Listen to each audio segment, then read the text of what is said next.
జిల్లాలో 10 నియోజకవర్గాలు, 10 నియోజకవర్గాల్లో 9 నియోజకవర్గాల్లో రాజకీయ ప్రత్యర్థులు మాత్రమే ఉంటారు. అదే మా పలాస పూర్తిగా వ్యతిరేకం. పలాసలో రాజకీయ ప్రత్యర్థి కాదు, ప్రతి తెలుగుదేశం కుటుంబ సభ్యుల్ని, తెలుగుదేశం కార్యకర్తని, తెలుగుదేశం నాయకుల్ని 5 సంవత్సరాలుగా హింసలకు గురి చేస్తూ పోలీస్ కేసులు పెడుతూ పశువు కన్నా హీనంగా ప్రవర్తిస్తున్న ఒక వ్యక్తి ఇక్కడ మంత్రిగా ఉన్నాడు. ఈ రోజు వాళ్ళ తాలూకా చెవులు, కళ్ళు అన్ని మీటింగ్ మీదే ఉన్నాయని తెలుసు. మరి స్వరం పెంచితే గాని ఈ రోజు వాళ్ళకి మనం మాట్లాడుకుంటున్న వెళ్ళవు. నిన్నటి నుండి నారా లోకేష్ గారు వస్తున్నారని తెలిసినప్పటి నుండి తన కిరాయి గుండాలతో, కిరాయి మనుషులతో అభివృద్ధి అంతే ఏంటని చెప్పి ఒక అబద్ధపు ప్రచారాన్ని తీసుకెళ్తున్నాడు. ఈ రోజు మీ అందరి సాక్షిగా, నా పలాస ప్రజల సాక్షిగా, రేపు ఉదయం తెలుగుదేశం పార్టీ వెంట నడిచే ప్రజాసాల్లో ప్రతి ఒక్క ప్రజల సాక్షిగా ఈ రోజు అప్పలరాజు గారితో మాట్లాడుతున్నాను. అయ్యా అప్పలరాజు గారు, 5 సంవత్సరాల అభివృద్ధి ఏంటంటే మాట్లాడితే ఈ రోజు మీరు కిడ్నీ హాస్పిటల్ చూపిస్తున్నారు. కిడ్నీ హాస్పిటల్ ఏముంది చెప్పండి? గతంలో చంద్రబాబు నాయుడు గారు 2015లోనే తీసుకొచ్చిన కిడ్నీ డయాలసిస్ మిషన్ ను తీసుకెళ్లి ఈ రోజు కిడ్నీ హాస్పిటల్లో పెట్టి మాట్లాడుతున్నారు. నిన్నటి నుంచి మీ కిరాయి గుండాలు ఈ హాస్పిటల్ చూపించి మా అప్పలరాజు, మా మంత్రి గారు చేసిన అభివృద్ధి అని అంటున్నారు. ఇంత చూస్తే 5 సంవత్సరాల్లో మీరు చేసిన అభివృద్ధి ఒకటేనా? మీరు ఇంకా చాలా అభివృద్ధి చేశారు. నేను చెప్తాను వినండి.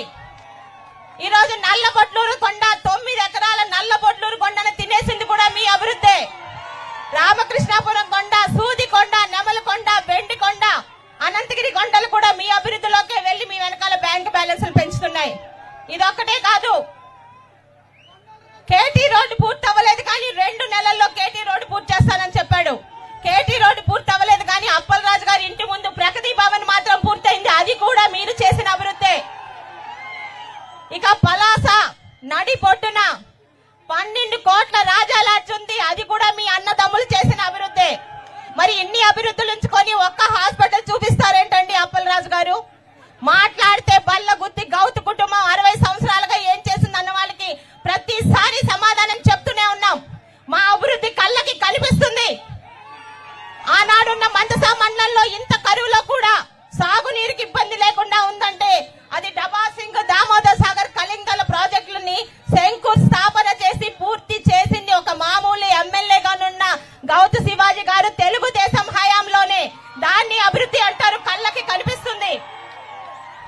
మందసా మండలంలో వరహాల గడ్డని పూర్తి చేసింది తెలుగుదేశం హయాంలోని గౌతు కుటుంబమే. దానికి కూడా కళ్ళకి కనిపిస్తుంది. ఇక పలాస మున్సిపాలిటీలోని రోడ్లు గాని, ఆర్ఎం ఆఫీసులు గాని మిగతావన్నీ 30 సంవత్సరాలుగా గౌతు కుటుంబం తెలుగుదేశం హయాంలోని అభివృద్ధి చేస్తే దాని మీద తిరుగుతూ ఈ రోజు అభివృద్ధి ఏంటి అని 3 పెంపుడు పత్రికలు, ఒక ఛానల్ పెట్టుకొని మాట్లాడడం కాదు, తెలుగుదేశం అభివృద్ధి కళ్ళకి చూపిస్తున్నాం. రామకృష్ణాపురం దగ్గర, కోసంపురం దగ్గర 2000 ఇల్లు ఎవరి హయాంలో కట్టారు? చంద్రబాబు నాయుడు గారు కట్టారు. కాదనే దమ్ముందా మీకు? సూదికొండ పక్కన, నెమలకొండ పక్కన హుదుహుది ఇల్లు, దాదాపు 200 హుదుహుది ఇల్లు కడితే కనీసం పంచే చేత కానితనం లేదు మీకు. ఈ రోజు మీరు అభివృద్ధి గురించి మాట్లాడతారా? అభివృద్ధి అంటే పేపర్లో అడ్వర్టైజ్మెంట్లు, ఫేస్బుక్ లోని కొంతమంది చేత, కొంతమంది పనికి రాని జులై వెదవుల చేత మాట్లాడించడం కాదండి.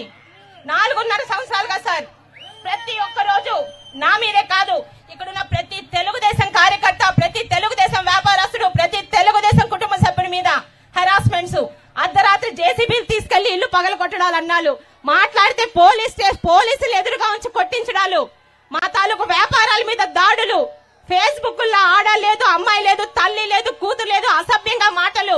ఈ 5 సంవత్సరాల్లో అప్పలరాజు సాధించిన అభివృద్ధి ఏదన్నా ఉందంటే ఇదే తప్పితే ఇంకేమన్నా ఉందా అని మాట్లాడుతున్నాను. మాట్లాడితే ఈ రోజు హాస్పిటల్ చూపిస్తున్నావు. ఇళ్ళక గానీ పండుగ కాదు అప్పలరాజు. అది కిడ్నీ డయాలసిస్ సెంటరా, కిడ్నీ రీసెర్చ్ సెంటరా? డయాలసిస్ సెంటర్ అయితే ఎప్పుడు దాదాపు 9 సంవత్సరాల క్రితం తెలుగుదేశం ప్రభుత్వంలో చంద్రబాబు నాయుడు గారు తీసుకొచ్చారు. ఒక శ్రీకాకుళం, ఒక పాలకొండ, ఒక టెక్కలి, ఒక పలాస, ఒక హరిపురం, ఒక కంచిలి, ఒక సోంపేట డయాలసిస్ సెంటర్లు తీసుకొచ్చింది తెలుగుదేశం ప్రభుత్వం. అవునా కాదా అని అడుగుతున్నాను. ఈ రోజు ఒక హాస్పిటల్ కట్టావు, 3 అంతస్తుల హాస్పిటల్ కి 6 కొండలు మింగావు. ఈ రోజు హాస్పిటల్ తప్పితే ఇంకొకటి ఏది కనిపించట్లేదు. కనీసం kidney dialysis centre, research centre లో నెఫ్రాలజిస్ట్ ఉన్నాడా అని అడుగుతున్నాను. 5 సంవత్సరాలుగా తెలుగుదేశం కుటుంబ సభ్యులకి నిజంగా చేతులెత్తి దండం పెడుతున్నాను. ఎన్ని అవమానాలు ఎదుర్కొన్నా కూడా ప్రతి ఒక్కరు కూడా పార్టీ మారలేదు. నా వెంట ఉండి నడిపించారు.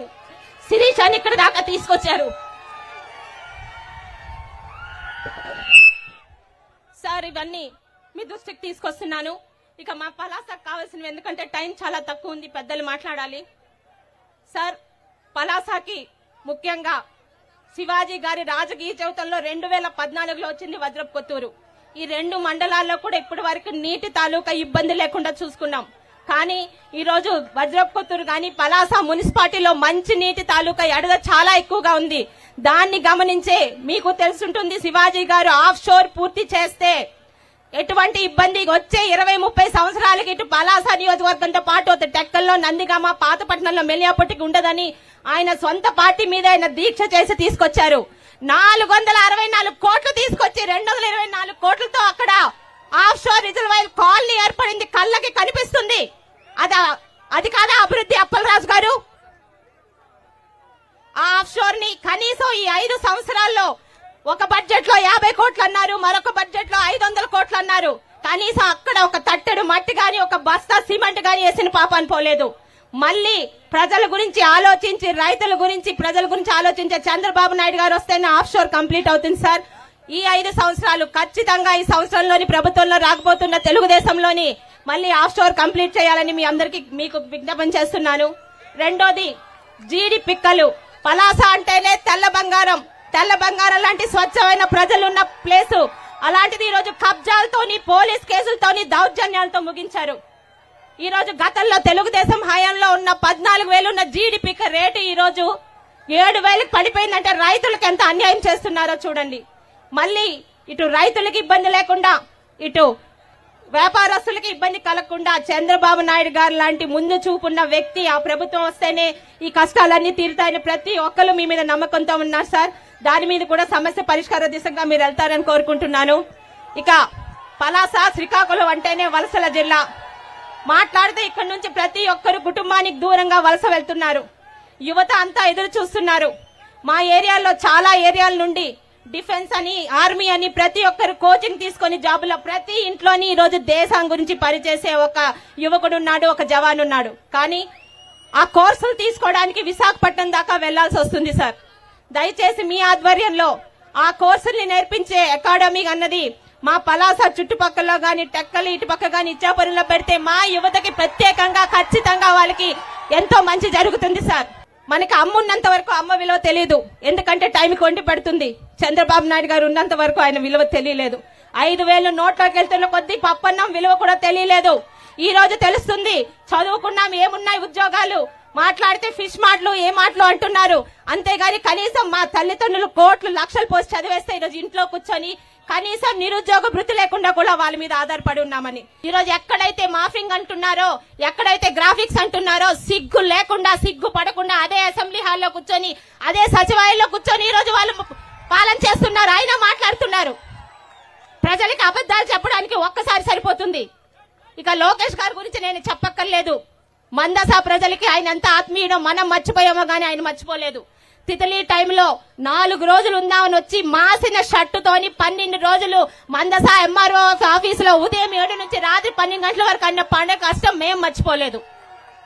ఈయనకి ఇక్కడ అణువున పలాస వాళ్ళకి ఏం కావాలో సారికి తెలుసు.